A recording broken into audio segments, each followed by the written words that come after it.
Bonsoir, ici Gérard Marie. Je reviens de Compostelle. J'ai marché de Burgos à Saint-Jacques-de-Compostelle et j'aimerais partager avec vous cette expérience merveilleuse.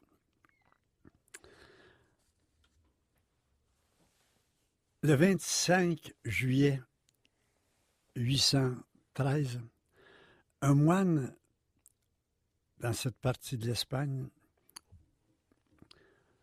au nord-ouest, a vu une grande lumière la nuit.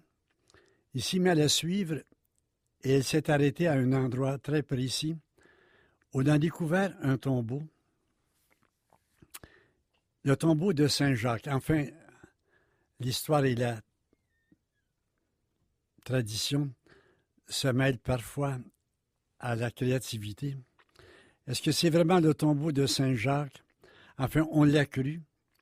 Il a été assassiné par le roi Agrippa et les disciples auraient amené en Espagne son corps.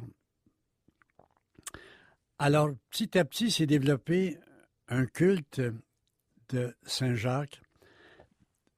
C'est devenu même extrêmement important.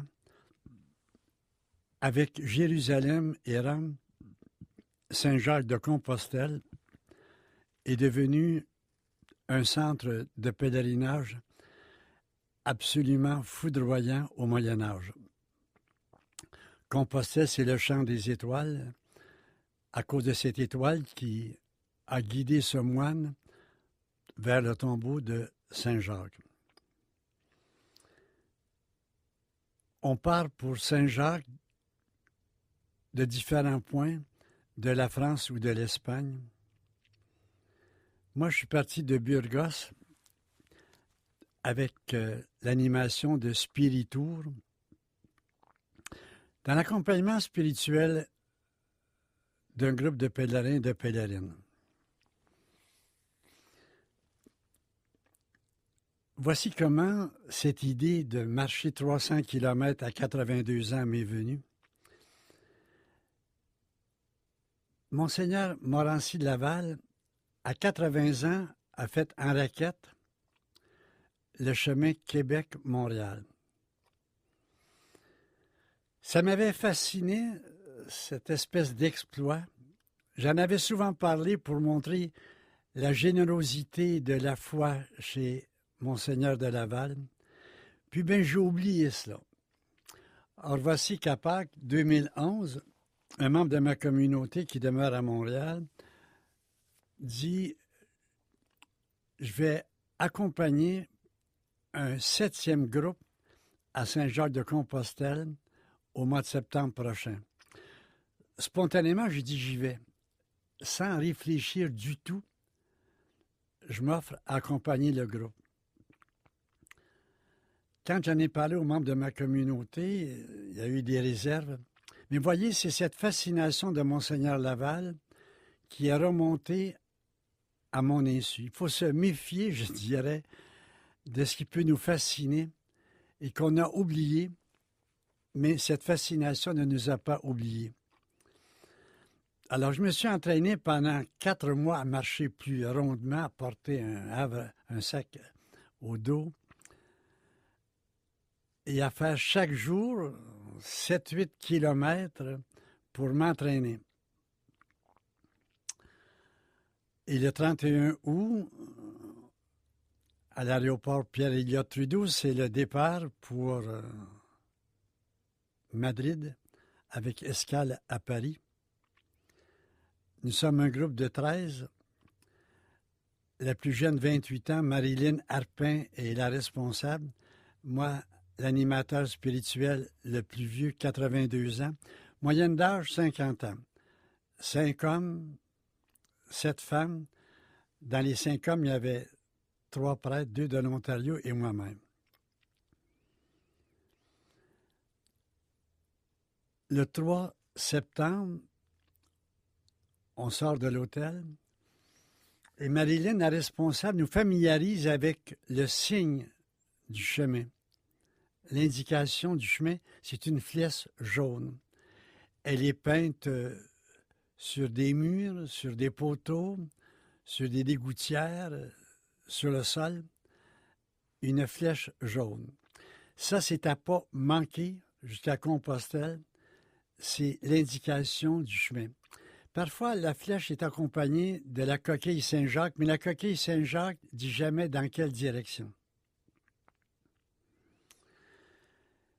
Et moi, je ne puis pas, à l'avenir, aux intersections de nos rues, voir la flèche jaune sans me rappeler Compostelle.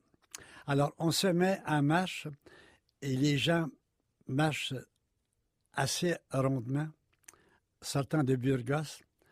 Nous avons à faire 20 kilomètres. Mais les gens marchent beaucoup plus rapidement que mon rythme. Et voilà que, à quelques kilomètres de Burgos, mon sac à dos devient insupportable.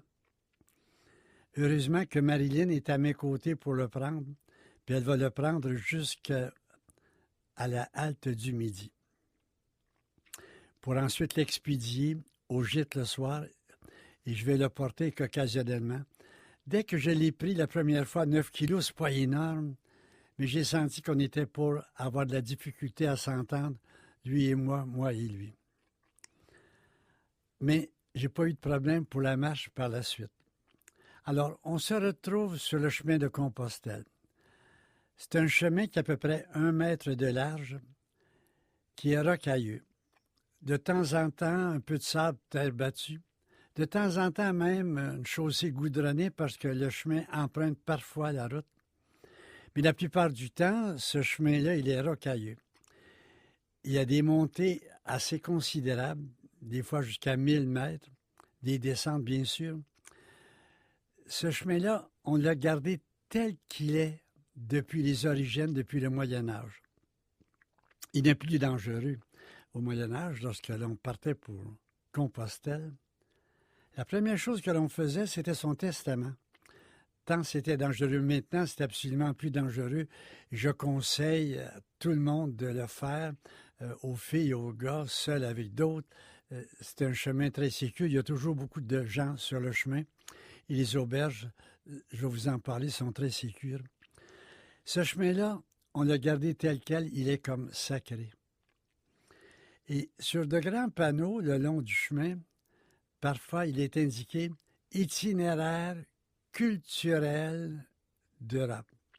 C'est un chemin ouvert depuis le Moyen Âge que l'on a parcouru par milliers.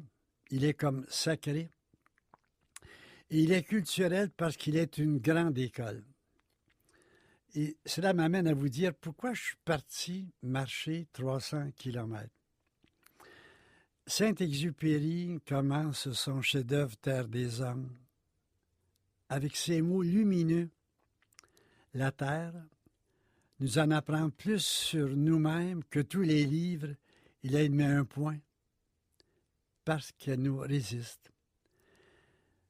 C'est en nous mettant devant des défis que l'on apprend à se connaître. La connaissance que nous avons sur le chemin de Compostelle, ce n'est pas une connaissance qu'on met en mots. Ce n'est pas une connaissance conceptuelle. C'est une connaissance de l'ordre de la vie. On se connaît en se donnant des défis.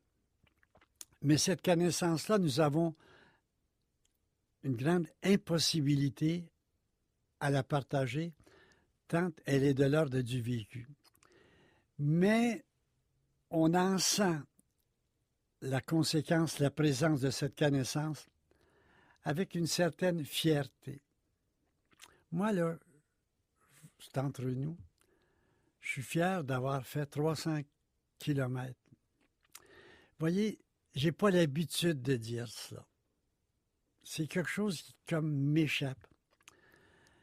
Mais c'est très beau de voir qu'en se mesurant des défis, on découvre son moi profond. Et son moi profond, il est généreux et beau. Alors, l'itinéraire culturel, le chemin de Compostelle, qui part de 4-5 endroits. On peut le parcourir sur 880 km si l'on part de Saint-Jean-Pied-de-Port dans les Pyrénées, si l'on part de Paris. Moi, je suis parti de Burgos. Ce chemin-là, il est culturel dans le sens qu'il est une grande école. Il enseigne, le chemin de Compostelle, il enseigne que l'homme et la femme sont des êtres foncièrement, éternellement en marche. En marche en se donnant des défis dans la simplicité et la détermination pour se connaître. Je trouve ça beau pour ne garder le chemin intact tel qu'il est, parce qu'il est un chemin culturel et un chemin sacré. J'arrive à l'auberge après 20 km la première journée. Des auberges, ce sont des dortoirs. Il y a des auberges privées que l'on peut réserver. Il y a aussi des auberges municipaux où il n'y a pas besoin de réservation. Ce sont des dortoirs avec des lits superposés, pas de chaises, un lavabo, une douche, toilette, avec une corde à linge. On y arrive vers 2-3 heures. Les auberges ouvrent vers 1h30 pour faire un peu de toilette et surtout l'exposition, la clinique des pieds. Mais avec les médicaments que l'on a apportés, puis vous comprenez que le problème le plus répandu, ce sont les ampoules aux orteils, aux pieds, aux talons, il y en a partout. Mais c'est pas tout le monde qui les attrape. Personnellement, j'ai pas eu d'ampoule. En vieillissant, il faut croire que la couenne épaissit. Ces dortoirs-là peuvent contenir 15, 20, 30, 60 personnes. On s'habitue, de loin ça a l'air un peu terrible, mais on est très confortable et la fatigue étant là, on ne perd pas trop de temps pour dormir. Sauf que la première nuit, j'ai eu un problème d'insomnie. Alors, le 4 septembre, le lendemain, on avait à parcourir 22 km. Et ça commençait par une montagne de 1200 mètres. Vous comprenez le défi, j'avais mal dormi et on sait que les insomnies sont des mangeuses d'énergie. C'était le jour des élections provinciales, comme tout le monde sait. Mais les programmes des différents partis politiques, là où nous avions les pieds, avaient l'air plutôt des abstractions à côté de notre programme de la journée qui commençait par l'ascension de 1200 mètres. Après avoir béni mes frères et mes sœurs, là, je me demandais comment je vais les suivre. Je regardais la montagne, comment je vais les suivre, parce que j'en avais franchi quelques-unes, mais de moindre intensité, et je m'étais rendu compte que le souffle était court. Là, il m'est venu une illumination, rien de moins. Le souffle de Dieu, l'Esprit de Dieu, qui va être mon oxygène, qui va traverser tout mon être, puis qui va me porter. Et je me suis mis en route, j'ai commencé l'ascension, et plus j'avançais, plus je ralentissais. Mais quelque chose m'habitait, le souffle, je ne cessais de penser au souffle, de me connecter sur le souffle, de me brancher sur lui, en le sentant me remplir, et peu à peu, le souffle de Dieu se mêlait au mien, au point même qu'il a fini par prendre la relève.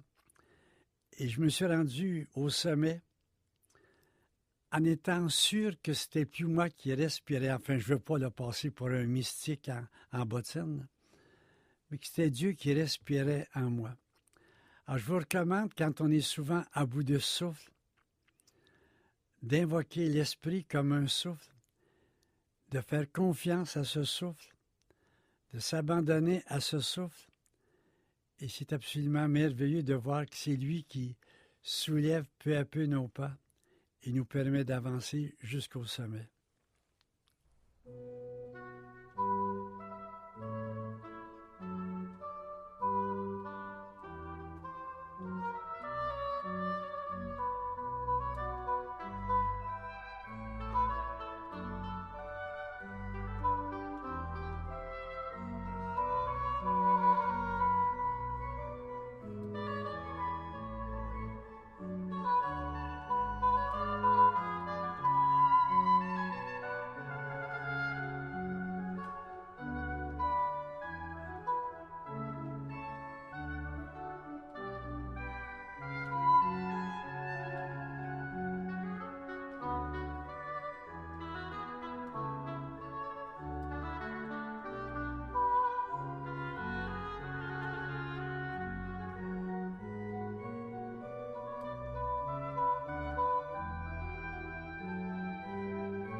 Alors, je suis en train de faire un bref récit de mon expérience du mois de septembre, pèlerinage à Compostelle.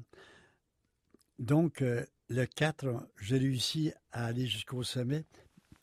Puis là, il y avait la descente. 18 degrés de dénivellation sur 300 mètres. Alors, le problème, c'est plus les poumons, c'est les genoux. Alors, en descendant, j'invoque Dieu à mon aide. Je répétais ça sans arrêt, Dieu à mon aide. C'est pas possible comment la longueur du chemin de Compostelle, c'est juste la moitié de la difficulté. L'autre moitié, c'est les montées, les descentes, c'est l'état de la chaussée. Et quand le chemin était plat, j'avais une autre prière. C'est un passage de Paul aux Colossiens, 1 Colossiens, verset 11. Animé d'une puissante énergie. Tu sais, c'est cette parole que je répétais sans cesse et qui me permettait de marcher au pas des autres. Animé d'une puissante énergie. La force de la parole de Dieu, je l'ai expérimentée, je l'ai touchée. Dieu y intervient dans nos vies quand on lui donne une chance. Puis on lui donne une chance, c'est quand on se sent, là, nous, volontairement mis dans des situations limites. Et alors, les journées se sont succédées comme ça, sans trop de difficultés. Je n'ai pas à les raconter parce que ça se ressemble tellement d'une fois à l'autre, avec ces paysages extraordinaires, des sommets de montagnes, des vallées, à vous couper le souffle quand il nous en reste. Une beauté qui m'a un peu échappé parce que j'étais tellement concentré à mes pieds. C'était là qu'était, je dirais, tout l'Espagne. J'étais pas en Europe, j'étais pas en Espagne, j'étais sur ce carré de roches en forme de pic, en forme de trou, avec des racines d'arbres qui émergeaient, peu importe. Mais c'est pas possible comment il y a là une espèce de grâce qui m'a porté. J'étais avec un groupe absolument merveilleux. Ils ont pris soin de moi, particulièrement l'animatrice Marilyn Harpin, sans négliger la présence aux autres pèlerins, pèlerines. Elle a multiplié sa présence à moi parce que j'étais souvent en train de perdre des choses. Je me souviens, le premier matin, je pars de l'auberge, puis j'avais oublié des choses. Une autre fois, c'était mon chapeau, et ainsi de suite. J'étais parti de Dorval avec peu de choses, j'étais pour revenir avec rien. Mais c'est beau de voir qu'on a pris soin de moi. Et le soir, il y avait un partage. C'était très beau. Chacun disait pourquoi il marchait. Mais derrière la grande diversité des réponses pourquoi le pèlerinage, il y avait quelque chose que j'entendais, un non-dit. Je marche pour donner à mes horizons quotidiens une touche de sacré. Et souvent, nous avions l'Eucharistie en espagnol quand on se joignait à la paroisse ou en français. Et ces Eucharisties, notamment en français, m'ont tellement bouleversé. Particulièrement à la consécration.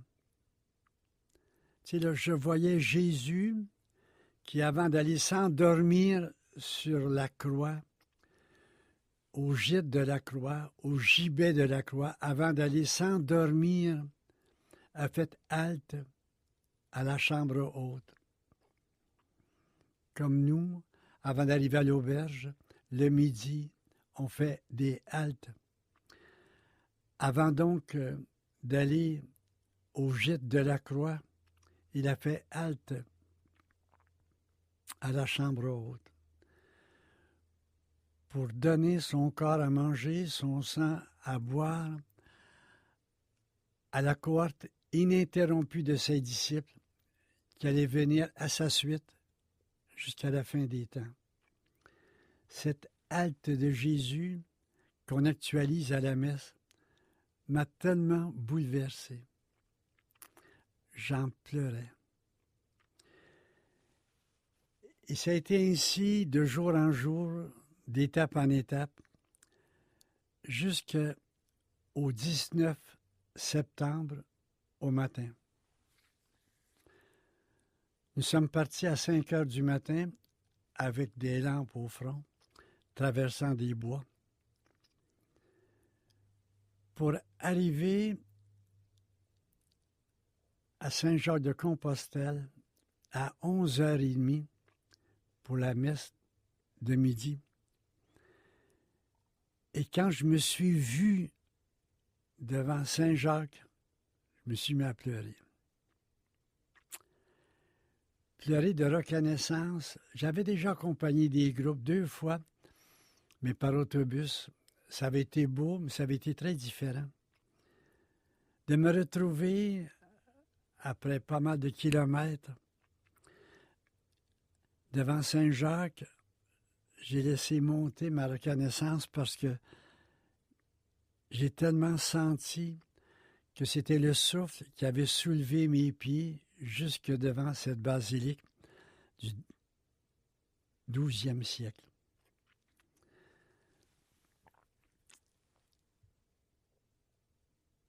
Qu'est-ce que je tire de Saint-Jacques-de-Compostelle au retour? Une fierté, je le disais tout à l'heure. C'est très beau le psaume 139. Seigneur, tu connais mes chemins, tu connais mes gîtes. Veille à ce que je ne prenne pas des chemins faux. Conduis-moi sur des chemins d'éternité. Puis au verset 14, c'est « Oui, je le confesse, je suis une vraie merveille ». Nous avons beaucoup de peine, nous, à être fiers de nous-mêmes. Nous nous aimons. Quand nous avons froid, nous nous habillons. Quand nous avons faim, nous mangeons. Quand nous avons soif, nous buvons. Nous nous aimons, c'est ça l'amour. Mais il est rare que nous soyons fiers de nous. Peur de l'orgueil, éducation, peu importe. Ce que j'en tire, c'est la fierté. Paul était fier de lui. Pourquoi est-ce que je ne serais pas fier de moi? Pourquoi est-ce que vous ne seriez pas fiers de vous après avoir relevé des défis? La deuxième chose, c'est nous portons des ressources extraordinaires, mais nous avons besoin d'entraînement et d'y croire. Moi, je vois des gens de mon âge qui entrent dans des maisons de soins prolongés sur leurs 2 pieds, puis après 6 mois, ils sont sur une chaise roulante. Nous avons, nous, les aînés, là, à nous secouer un peu. C'est beau, les triporteurs, mais c'est un peu ambigu. Ça permet des déplacements, mais ça empêche aussi de se déplacer par soi-même. Ce que je tire, c'est une espèce de leçon. Nous avons des ressources intérieures, et c'est pas parce qu'on a 82 ans qu'on est condamné à passer de lit à la chaise longue via nos pantoufles. Ce que j'en tire aussi, c'est la force de la détermination. Je pense qu'il était temps que je fasse cela. Moi, j'ai beaucoup voyagé donnant des conférences, bon, vous savez peut-être à gauche et à droite. Puis à un moment donné, faire 300 km en voiture, ça commençait à me coûter, imaginez. Quand j'ai senti que je m'en venais mou, que de faire 300 km en voiture, que ça devenait un peu problématique, j'ai décidé de faire ça à pied. Nous avons besoin de nous donner des défis et de mettre Dieu, je dirais, au pied du mur. Et il me semble que nous avons une facilité à laisser tomber l'effort. Nous avons à donner à nos enfants, à nos petits-enfants, nous les aînés peut-être, un témoignage d'amour des défis. Je ne veux pas dire qu'il faut aller à Compostelle, on peut aller Victoriaville, Sainte-Anne-de-Beaupré, Cap-de-la-Madeleine. Il y a des Compostelles que l'on peut faire au Québec. Mais c'est un genre de défi. Ce que j'en tire, c'est le mot détermination. De commencer et d'aller jusqu'au bout. Ce qui m'impressionne beaucoup, c'est la spiritualité du chapelet, mais aussi du service. Quand j'ai animé des groupes de pèlerins par autobus à Compostelle, on priait sans arrêt ou presque.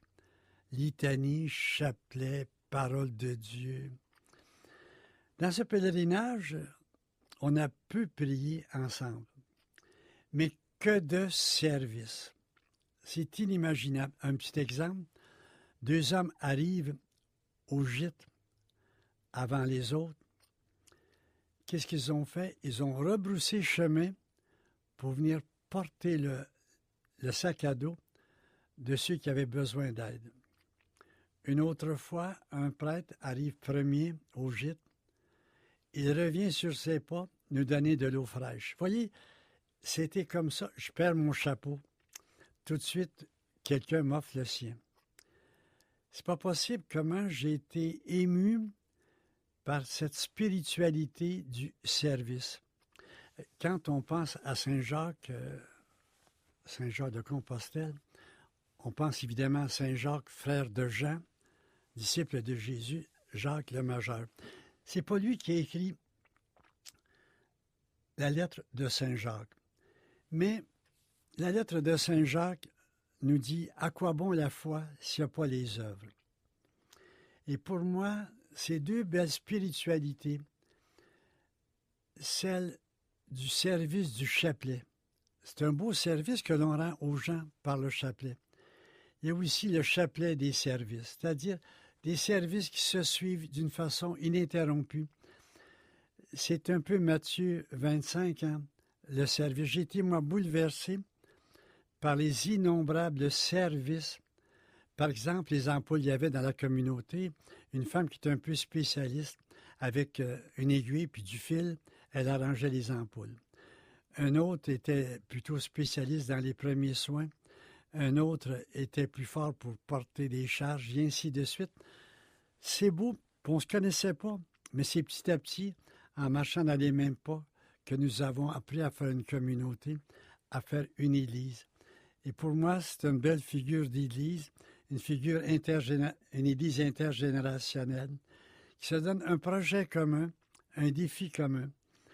Et c'est très beau, ce que je retire, c'est qu'il y a des formes d'Église qui ne sont pas nécessairement celles que nous connaissons, mais moi, j'ai le sentiment profond d'avoir vécu une belle Église.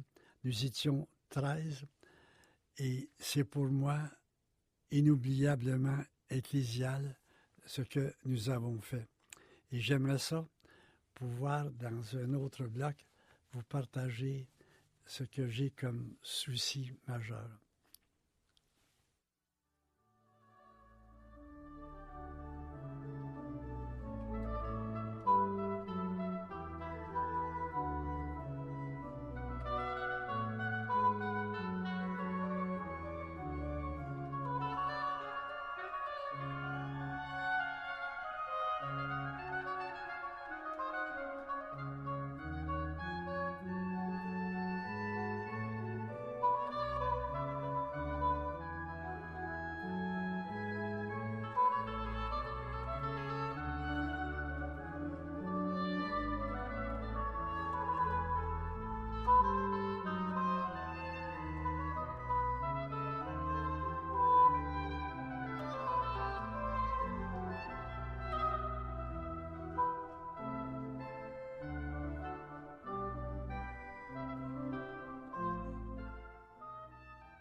Alors, je suis dans le commentaire de mon voyage, mon pèlerinage à Compostelle. Jamais l'idée m'est venue de faire ce que j'ai fait pour prouver quelque chose à quelqu'un. pour moi, ça a été tellement stupide. Je vous en parle pour que vous partagiez ma joie. Je n'ai pas fait le pèlerinage pour prouver quelque chose, mais pour éprouver. Pas pour prouver ce dont est capable Gérard, mais pour éprouver Dieu. C'est fou, hein? Mon souci majeur, c'est de me mettre dans des conditions où j'éprouve la puissance du souffle de Dieu, où j'éprouve son immense tendresse. Concrètement, qu'est-ce que ça peut représenter?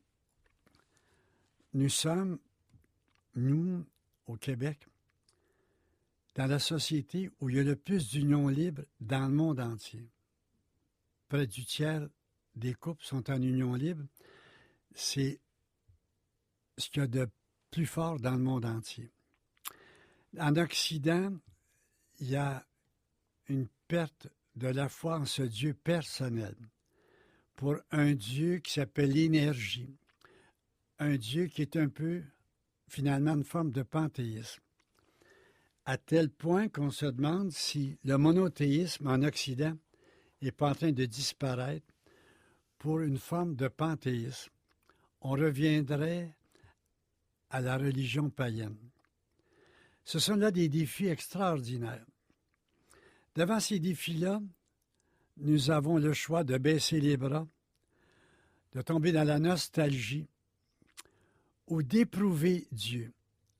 C'est-à-dire, j'ai envie de dire, de le mettre au pied du mur.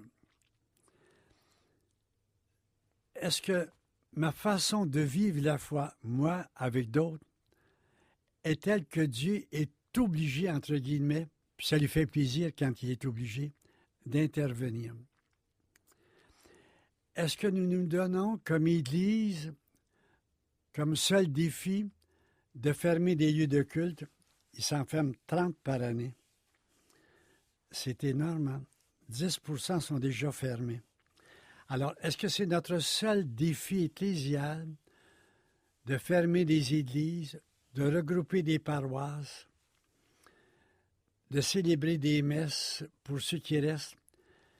C'est évident que nous nous mettons dans une situation où Dieu n'a pas besoin d'intervenir.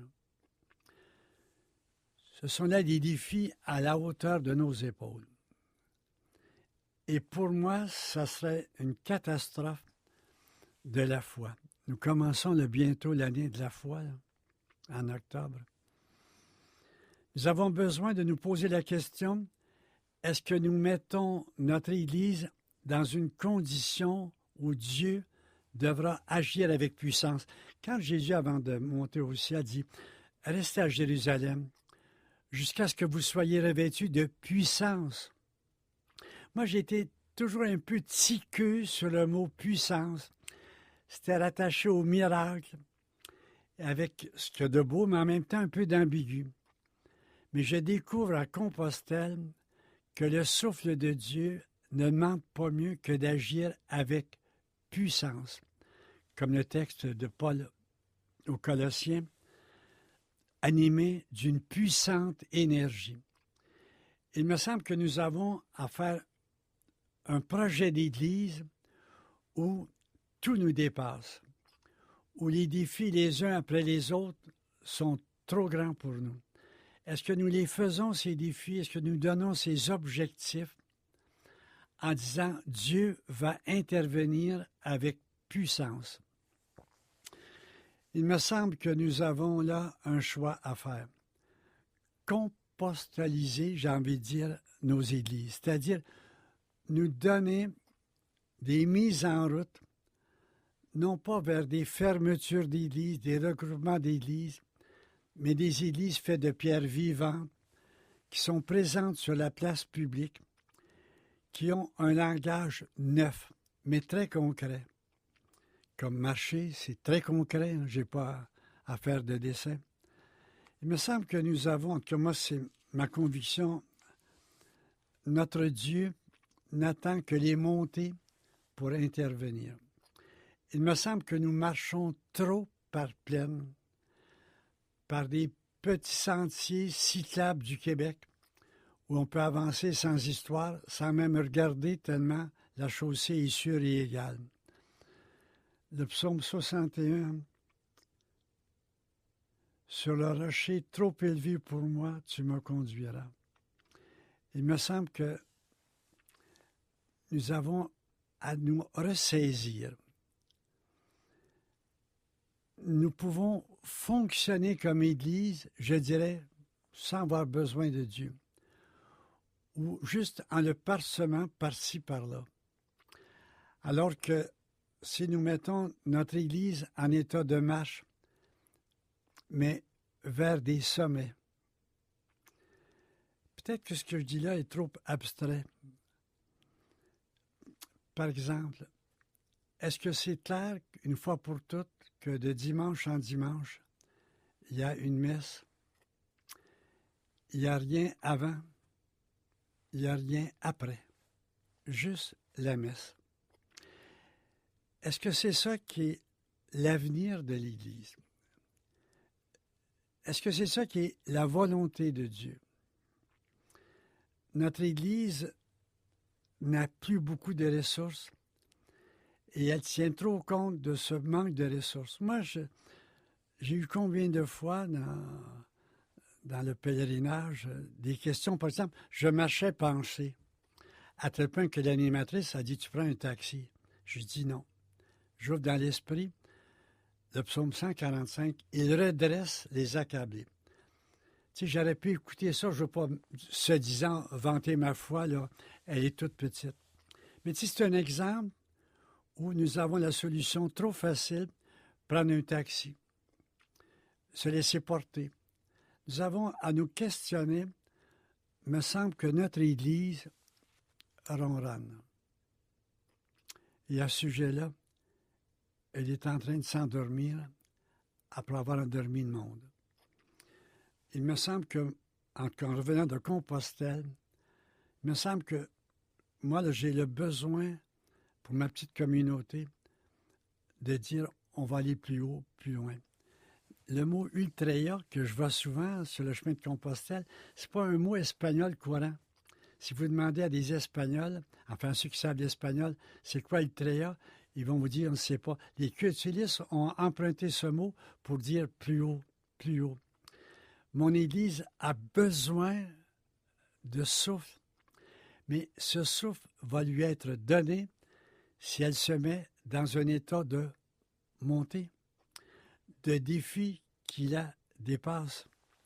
Bon, je ne veux pas faire de leçon à personne, mais il me semble que nous avons très peu besoin du souffle de l'Esprit en marchant comme nous marchons, à tout petit pas, au pas de procession de Saint-Sacrement, ce qui est très beau, sur un trottoir très uni.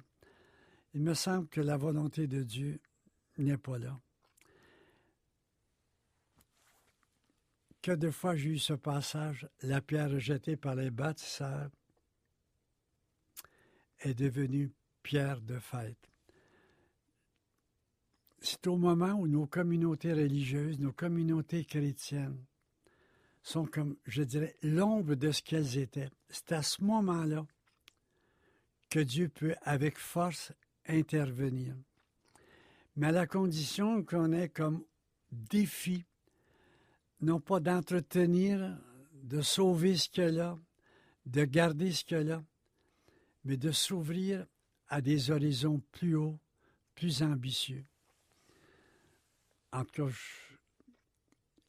je n'ai pas le goût du tout de me sentir missionnaire à l'intérieur de l'Église, mais en Église vers l'extérieur. Et il me semble que les gens âgés, là, ceux de mon âge, ce sont des perles missionnaires qui s'ignorent. Mais c'est donc tentant de tomber dans la facilité afin d'éviter la puissance du souffle de l'Esprit. J'aimerais ça que nous puissions entendre cet appel de l'Esprit, ultreia, plus haut, toujours plus haut, par le souffle de l'Esprit. Dieu a fait des grandes choses à notre Église. et il va en faire d'autres. Et ça commence par chacune de nos vies. J'ai envie de m'adresser à chacun de vous, à chacune de vous. Est-ce que tu te mets dans un état de miracle où le souffle de Dieu doit intervenir avec une immense puissance, ou si tu n'es pas en train, petit à petit, de passer sans le remarquer à une espèce de mort. Moi, le mois de septembre, c'est le mois où l'on passe de l'été à l'automne. Mais ce sacré beau mois de septembre, pour moi, a été de passer de l'automne à l'été. Et je découvre, en revenant de Compostelle, une énergie nouvelle. Et il me semble que j'aimerais humblement la partager avec ce passage du psaume 92. Même âgé, il fructifie encore, il reste plein de sève et de verdeur. En nous souvenant du mot de Félix Leclerc, c'est pas parce qu'on est vieux pommier qu'on fait des vieilles pommes. Mon frère, ma sœur, tu as une belle forme d'église. Si tu es amoureux de la vie, engage-la montante. C'est un peu ce que disait Nietzsche, suivre sa pente en la remontant. J'aimerais que chacune de nous puisse faire ce doux acte de confiance en Dieu. Si je dis ces choses-là, je ne voudrais donc pas culpabiliser ceux qui, pour toutes sortes de raisons, ont aligné leur vie sur une vie sans trop d'histoire, une vie plutôt facile. Je ne veux pas les culpabiliser, mais j'aimerais quand même qu'ensemble, on se pose la question, quelle est la volonté de Dieu? Et pour moi, c'était toujours très beau de voir que les sueurs à la fin de la journée, parce qu'on marchait parfois sous un soleil de 30 degrés, que les sueurs devenaient une rosée de jouvence. C'est une belle image que je tire du psaume 110. Seigneur, ton peuple est volontaire, répands sur lui une rosée de jouvence. C'est beau de voir que pour avoir une rosée de jouvence, il faut d'abord avoir des sueurs. Puis pour avoir des sueurs, il faut avoir des montées. Mais pas des montées que l'on fait crisper par nos propres efforts. C'est juste parce que le soleil de l'amour nous baigne tout entier et que nos pas, soulevés par l'esprit, avancent comme des espèces de pas de danse. On avance ensemble, sans aucune crainte, ultréa, toujours plus haut. Amen.